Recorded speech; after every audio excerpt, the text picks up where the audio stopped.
to so much more. Second four, please. I can be a director. Go, camera 3. It's time for workout. I always take time before the show to have fun. Throw the 4. And I always love to shoot before the show. Opa.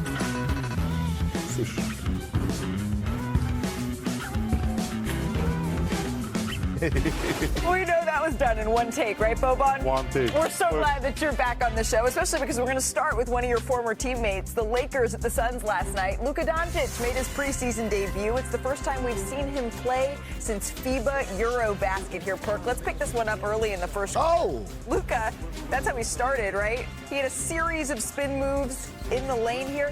Come on, Malawach did not ask for this. He did. Look at the footwork. And what was that called right there, Wendy? The slippery eel. Yep, look. Yes, it was. Despite what these highlights say, come on, actually, I feel like we need to say this. He did have a good game. All right, so Luka Doncic, he can't get the free throw here, but don't worry, as it's falling out of bounds, somehow he makes this pass, Wendy. Hey, listen, he's been getting ready. New body, new passes. Nick Smith Jr. hits the 3. About a minute later here, Perk, Doncic dribbles it up, and he hits the wing 3. Easy work, easy work. Got him leaning, then just pulled up. Look at the little spot. Lean with it, rock with it later in the second. Luka dribbles up, deep step back, all smiles from Luka here. 12 of his 25 points, and this one came from beyond the arc, going 4 of 8 from 3. So the question, Perk, you had going into this one was what? How was DeAndre Ayton going to look? Well, this is him with Doncic here in the first. And I love it. And then take a look at this here. Clearing the lane, rolling to the basket. Here's Ayton on that connection with Luka Doncic. He's different. He's doing it, drawing a foul at the same time, and throwing a late lob. And you know, it's just I have to be patient and just really reading his eyes. And you said you love it, Perk. I do. And look, DeAndre Ayton did an excellent job all night long of setting good screens like that with creating a mismatch. Luka draining the 3. He could make a living. And look, another great screen for Austin Reeves right there by DeAndre Ayton. You talk about sacrificing. Austin Reeves get his feet set. Yakum. Reeves finished with 25 in this one. I don't know where to count Yakum among that. Ayton finished with 10 points, 13 rebounds. As for Luka, he didn't miss a beat, right, in his preseason debut. 25 points, efficient night from the floor. The Lakers need that with LeBron out to start the year. Here he was after his debut game. I feel great. I felt great. I was probably better than I expected. Those first games are kind of rusty, but I was just very happy to be out there again. We've been having a good preseason. The chemistry is great, and for us to be great, we need to have a great chemistry. I'm real comfortable. I haven't really played with all the guys fully yet, but I love the way it's going. I love the progress, and I just love the commitment everybody's really pulling in from training camp to now. A lot of interesting stuff on the floor and a lot of interesting things said after this game. Malika Andrews here with Brian Windhurst, Kendrick Perkins, and of course, Boban is here with us as well, joining us in our Los Angeles studio. We've heard all summer about trimmed down Luka Doncic, Brian. Now we finally get to see him. What stood out to you? He looked in tremendous rhythm in this game for a guy who hadn't played in all in the preseason. We saw the results of not only his hard work in the offseason, but all the time he put in playing with the Slovenian national team. He came in great rhythm. I liked how especially he got to the free throw line. I do think it's incumbent on me to point out that the Suns were just back from China and they basically sat almost all their rotation. Yes. But okay, it doesn't, it was a real competition game. He looked good. Also, Austin Reeves was terrific in this game. Austin Reeves has had a great preseason, and between the two of them, they got to the free throw line 17 times, and without LeBron, you're going to need to have some more efficiency. And I think with Austin Reeves and Luka's usage going up without LeBron, you're going to see them hunting a lot of free throws. That's one of their specialties. Well, I love it because we got an opportunity to see the miniature 3. Luka, Austin Reeves, and DeAndre Ayton. Instead of a big 3? Because here's the thing, right? The future, right, is going to be determined on how well those guys have chemistry and how well they can play together. Austin Reeves, in my opinion, outside of DeAndre Ayton and what he brings in the interior, Austin Reeves is going to be that guy to get them over the hump. If you look at Luka and the success he had over the course of his career making deep playoff runs, He's always had that second primary ball handler that could create for himself and the others. And I'm looking at Austin Reeves to be somewhat of that Kyrie Irving or even that Jalen Brunson, because let's be real, we don't know how many games LeBron James is going to play this regular season, right? He's already started the season and off that's what's injured. concerning. So I'm looking at Austin Reeves to take that leap up from being that third option guy to being that second option guy. Well, and then there's DeAndre Ayton, right? We've been waiting to see how that connection is going to look with Luka Doncic. And that little lob we showed you, it was the only one of the game. That's promising. Boban, you've actually been, though, in Ayton's shoes. You have been that partner for Luka Doncic. What did you learn last night? Yes, I've been that. You know, like, look alike when somebody sets a screen for him. And this is good because he can basically attack everybody from 1 to 5. And I know sometimes figure out how playing with him, like I figured out he don't even need the screen. He just like can attack everybody, just a little bit. When he get tired, he won't like that better screen, and it's easy to play with him. He'll find you every time. You see how he basically like looking for everything. I don't know how he do that, but this is like so easy for him, and for me, only need to score and make a layup. It feels like this is what the start of the season is going to be. Luka's going to create a lot of open looks. DeAndre Ayton is going to have to get used to having that sort of space, Brian. Luka's going to get his. Other guys are going to get open looks. Those other guys need to make the shots. Yeah, and I was impressed with DeAndre Ayton defensively last night. You can really see he knows that his job is to come in and rebound and make defensive plays. He had 13 rebounds in this game. He had, I think, 3 blocks and 2 steals, or 3 steals and 2 blocks, 5 stocks. He is really focused on being a defensive playmaker. I know that we're going to default to paying attention to the offensive end. I think the Lakers are going to score. I think they're going to get enough points. The question for me is, can they defend? That was one of the reasons they went out and got DeAndre Ayton. They needed better interior defense. He's not a great defender in his career, but he can make a difference, and you can see he's trying. The Lakers are in action against Luka's former squad tonight, although we do not expect to see Luka Doncic in this second night of a preseason back-to-back. I do want to stick in the West because we had some breaking news earlier today in the NBA as we bring in our senior insider, Shams Charania. Shams, Russell Westbrook was the biggest name left in free agency, but now he has a new basketball home. What more can you tell us? Malika, Russell Westbrook is signing with the Sacramento Kings. His agent, Jeff Schwartz, tells me it's a 1-year, $3.6 million deal. And these are two sides that have been engaged in conversations all off season, every single month, every single week since July. They've been in constant communication. And this is a Kings team that has searched for point guard depth.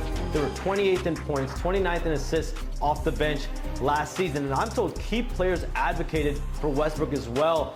One of them being Domantas Sabonis. They played together in Oklahoma City. And then 2 other players, DeMar DeRozan and Zach LaVine, who have LA ties just like Westbrook. And he also knows their new assistant general manager, BJ Armstrong, from their player representation days together. And so after waiting for months, the one-time NBA MVP, Russell Westbrook, is back for his 18th season in Sacramento. 18th season in Sacramento. Shams, thank you very much. Westbrook, of course, has been a star in his role off of the bench the last couple of years. He's finished the top 10 in 6th Man of the Year voting, 3 straight seasons here, and now he's joining the Sacramento Kings. Perk, we were on a call together when this came across our phone screen. Shams breaking the news. Your instant reaction was what?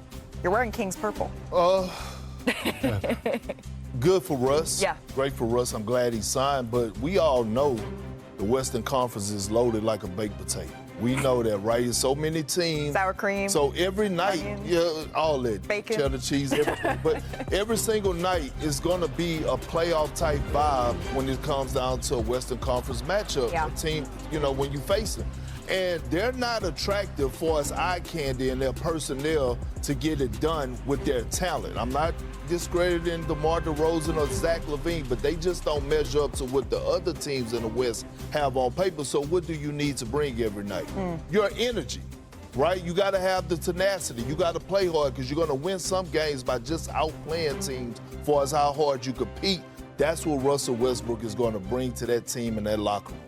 So I'm just going to say that a year ago they had De'Aaron Fox as their starting point guard, and now they're point bringing guard. up old stuff. Well, you knew when he starts answering, going, so. And then I don't mean to be Debbie Downer.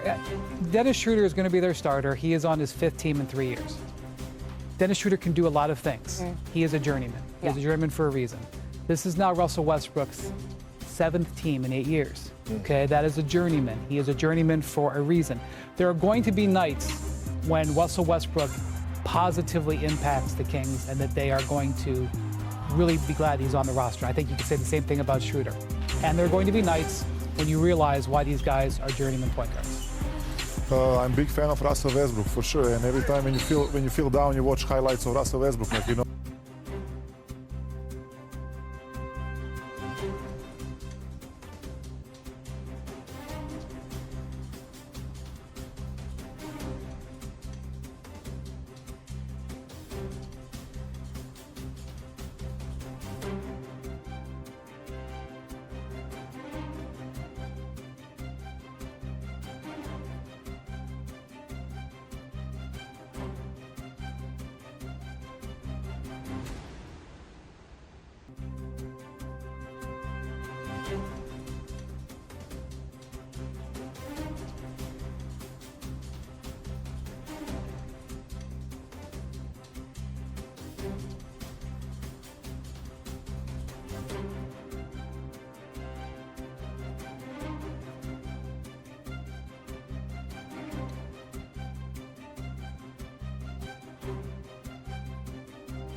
you.